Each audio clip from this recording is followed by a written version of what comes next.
Hello everyone, this is Pico Entertainment and we are back again, and here now we have another video review, and this will be a review of The Flash Season 8. Now there will be spoilers within this review, so just beware when going into this overall video. And you can check out my previous coverage of the series within the channel, and I'll leave some links within the description. So just quickly then to recap on the events of the previous season, we had the climatic battle of the Godspeed War, where Barry and Thawne had to team up to defeat the Speedster. We saw Kramer revealing herself as a metahuman, and Barry and Iris renewed their wedding vows for a nice, happy ending. Now in this latest season, we started off with the 5th episode crossover event, and I use that term in inverted commas, titled Armageddon, which saw Barry and the team come up against an alien being known as Despero, who blamed Team Flash for his dystopian future of Central City within 2049. This saw the very brief fleeting appearances of other Arrowverse characters such as Batwoman, Alex Danvers, Ray Palmer and Ryan Choi as the Atom. The next substantial arc involved a black flame entity known as Deathstorm, which preyed on Team Flash members by using their feelings of grief and despair against them. It assumed the identity of Caitlin's ex, Robbie, in order to use Caitlin as his bride to suppress his feeling for loneliness. Now this arc ended with one of the most significant events of the season, where Killer Frost sacrificed herself to consume the Deathstorm force. In the later part of the season, we would see Caitlin try to put plans together to resuscitate Killer Frost, only to have those plans disarmed by Barry. We also saw Iris inflicting the time sickness condition, and she spends the majority of this season trying to cure herself from it. We then had the final arc of the season with Barry coming across a new speedster, Dr. Mina Darwin, who created the speed abilities with the help of an Eobard Thawne version from a previous timeline, who previously came across the Legends of Tomorrow. Now her speed was connected to the negative speed force, which sees the negative forces emerge, and this resulted again in a return of the reverse Flash from the future in the Armageddon crossover. We saw in previous episodes that Thawne here had been imprisoned in a secret location. Now in terms of Season 8, to be honest with you, I have the same feeling that I did with Season 7, in that I felt this was very indifferent overall. And this is really in keeping with my overall feelings of the series as a whole, where I believe in the last 2 to 3 seasons, certainly they've tried to do things differently, they've tried to shake things up.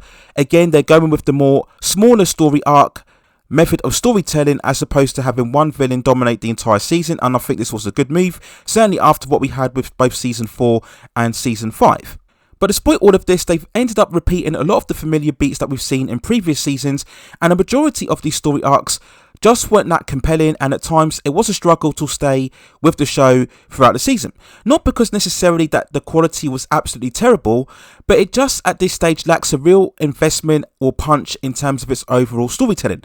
Now the Armageddon crossover itself was very lackluster and disappointing, and I did do a separate review on the crossover within the channel, and I'll leave a link within the description, so I won't go that in depth within this review. But I think another big aspect of what went wrong with Season 8 is that we saw the continued phasing out of the OG characters from the first season, and they very much felt like they were periphery in terms of the main story. When we look at Joe, who spends the majority of his time at home giving Barry pep talks and having certain people visit the house just in order to give him something to do. Now we do know that Jesse L. Martin, who plays Joe, will be leaving the show, and in previous seasons he's had to take a backseat due to certain injuries. But it just feels at this stage that Joe really could be phased out, and the only reason that he's being kept in the show is because, of course, he's married to Cecile and they have a baby together. We then look at Caitlin, and she really flitted in and out of the season as well. As I mentioned previously, the most prominent story with her involvement was involving Killer Frost and the Deathstorm arc. We probably had one of the worst episodes of the entire season, which saw everybody mourn over Killer Frost's death, showing how much of an inspiration she was throughout the entire city. And this didn't really ring true, because whilst Killer Frost is a prominent member of Team Flash, she's not really the same inspirational hero to the city that what the Flash was. So to have everybody all of a sudden showing these moving tributes to her really was frustrating to watch, a prime example of what we would call a filler episode. Another bad episode was when Barry turns old and loses his overall powers. And speaking of characters being sidelined, we yet again have to talk about Iris. And for such a long time throughout this show, there's been such a big struggle from the writers to try and keep Iris both involved and important to the overall story. I believe the last time they did this successfully was indeed Season 6, when she was involved in the Eva McCulloch arc. But Iris's involvement, or therefore lack of it, really arose again throughout this season with this whole time sickness arc, which did nothing apart from put Iris in the background whilst we got far more focus on Chester and Allegra and Cecile. And I think it's very telling again that somehow they've managed to make those characters far more important to the overall main story, but an OG character like Iris has really been shifted towards the background. Why is it that we're investing so much effort into making Chester, Allegra and Cecile far more important, but Iris, we can't seem to do the same for her? And at this stage, I really wonder what is the point of Iris aside from being married to Barry. Now, again, I have to reiterate, it's nothing wrong with the performance of Candice Patton.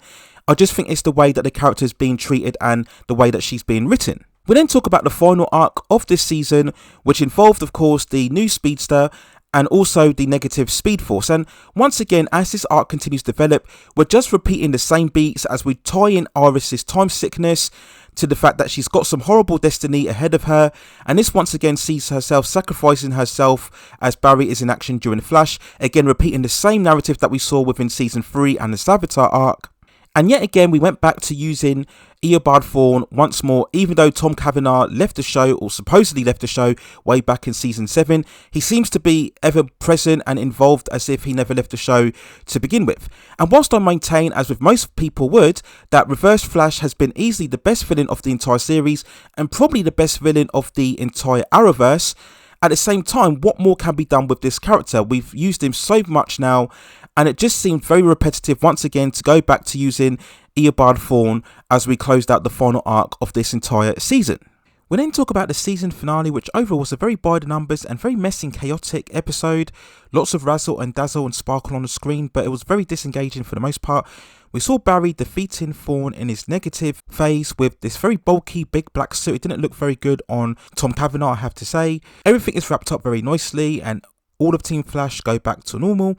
Iris is conveniently completely cured of the time sickness disease. We see a version of Killer Frost being resuscitated or created from the lab that Caitlin was building, if you remember from early on throughout the season. And we see Barry and Iris back together again, acknowledging that the negative forces will return with another avatar. And then we see a final shot of a crystal within the lab, and many fans have speculated that this could be an appearance within season 9 of the famous comic book villain known as Cobalt Blue. So if I had to give an overall score for The Flash Season 8, I would give it a 6.6 out of 10. As I said at the beginning of this review, it wasn't terrible and it wasn't the worst season of the series. But as with last year, it just seems that they're really running on creative fumes right now. They're just straining to make any story particularly compelling. Again, we're seeing a shift in a lot of the OG characters out of the limelight in terms of more supporting characters who aren't quite as strong. And again, I think a lack of a real substantial villain or villains to sustain the story throughout the series really highlights all of the major issues that have been plaguing the show that I would dare say for probably the last 4 or 5 seasons of its entire run. And to be frankly honest here, the only reason I'm staying with the show is because I've been invested in it since it first debuted way back in 2014. Me, myself, being much more of a completionist, once I start a show or a movie, I have to see it through to the end. Now, if I didn't have this mindset, I probably would have dropped off the show probably around season 5.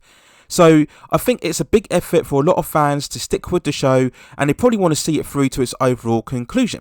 So we do know that the show has been renewed for a 9th season in likely what will be a reduced amount of episodes. At one stage I thought the CW were going to stay strong and make sure that the show went forward and completed 10 seasons.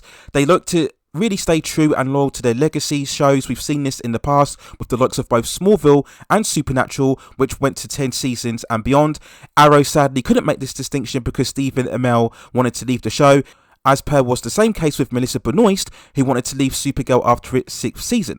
So I'm sure while CW wanted to make sure The Flash went on to season 10, the recent shake-up with the takeover with Warner Brothers and Discovery probably means that season 9 will be its last, and to be honest, I think the show has probably overstayed its welcome at this stage. Who knows, maybe they'll be able to conjure up something truly special for the 9th and assumed final season.